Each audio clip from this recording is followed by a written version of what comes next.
Hello everyone, it's Brightmaster here, and today I have a fantastic medium-sized space set to review. This is the LEGO Spyrius 6939 Saucer Centurion from 1994. This set comes with 222 minifigures, is rated for ages 7 to 12, and cost you $27 back when it was at stores.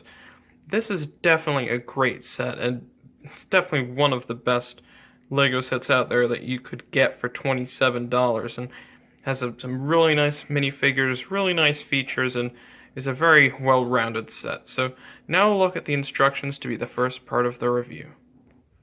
Alright, so here are the instructions, and the instruction booklet is quite large, and yeah, it's a bit large for a set of this size. The Robo Guardian, which has 100 more pieces than this, has a much smaller instruction manual, maybe 2/3 of the size, but I think this is fine. I think this, along with Unitron, were the last space series that had the star grid pattern on the background of the box, and yeah, it comes with a total of 20 pages, and it does not come with the box that tells you what pieces you need for each step, so it requires you to pay attention more. And here at the back, it doesn't have any alternate builds, but it shows you one of the main functions of this, which I'm really excited to show you later on. And of course, it tells you to how to do it, and it also shows you that the set was made in 1994 and also the set number, so I think that's quite nice. And overall the instructions are a bit worn, but they are quite good. So here are the two minifigures that come in the set, and they are quite good, especially the amount of detail on the second one. Yeah, that just blows me away. But anyway, we'll look at the first minifigure right here, and this is the Spyrius agent. And I'll let this camera focus in first, and I think he looks quite nice. He has his transparent neon green visor with a red helmet, and of course you can lift the visor up. And of course I'll give you a 360-degree view on him. Has some black oxygen tanks, has a blue torso, black sleeves, red gloves, red belt printing, and black pants. So a lot of colors, but Spyrius manages to make it work. And you can see he has some little cybernetic device that is wrapped around his head, obviously just to some gear of some kind. He has some brown hair as well, so yeah, it's a very nice looking minifigure. Over here we have the Spyrius droid, who I've shown you twice before, but again, he's a great looking minifigure. Look at all the detail on that. This is 1994. The C-3POs that they even make today don't even look as good as him. And the printing flows so well from his torso down to his legs over the belt area.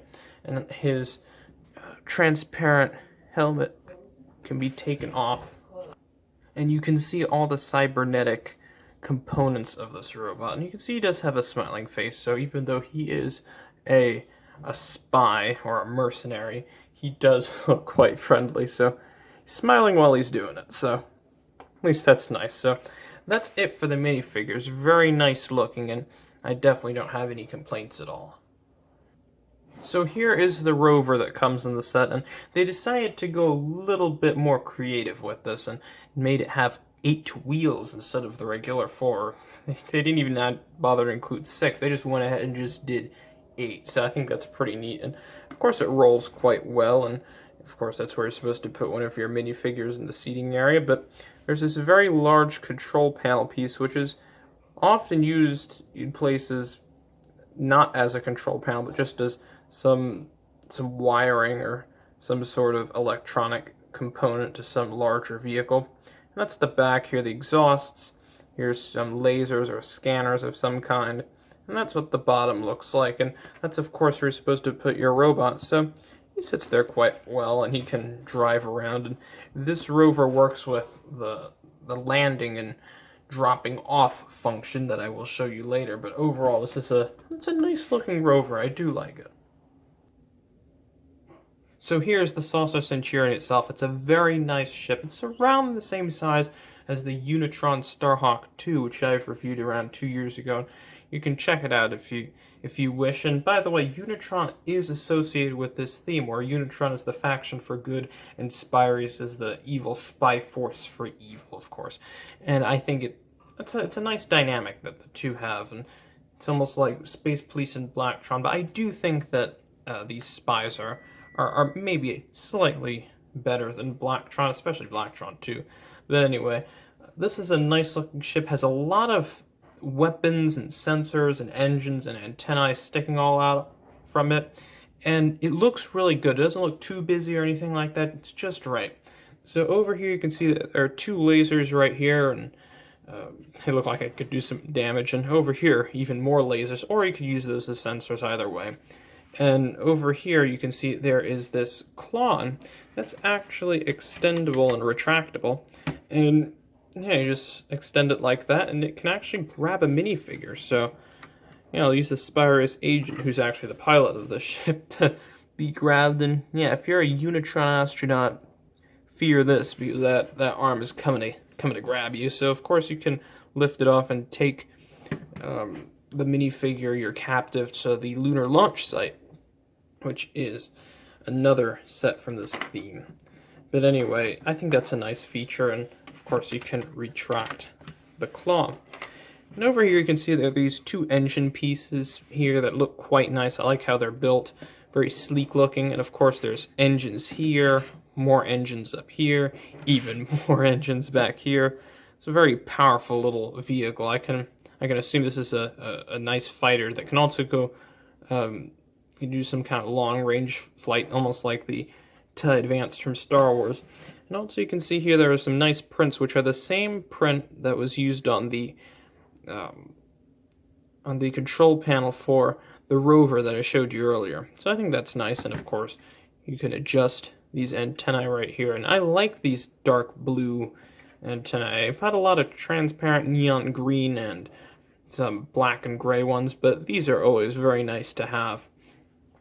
And that's what that looks like, and underneath it looks like this, and this is some landing gear, and you might see it there's this hole, but that leads into something that I'll show you later. But over here you can see that there are these two windscreen pieces, and I'll open this one up first, and you can see that inside there is a little control panel and a weapon back here, and I'll take that out just so I can show you what the minifigure looks like with his weapon. And yeah, you can go out shooting things and taking over ships and stealing technology, just the generic Spyrius thing.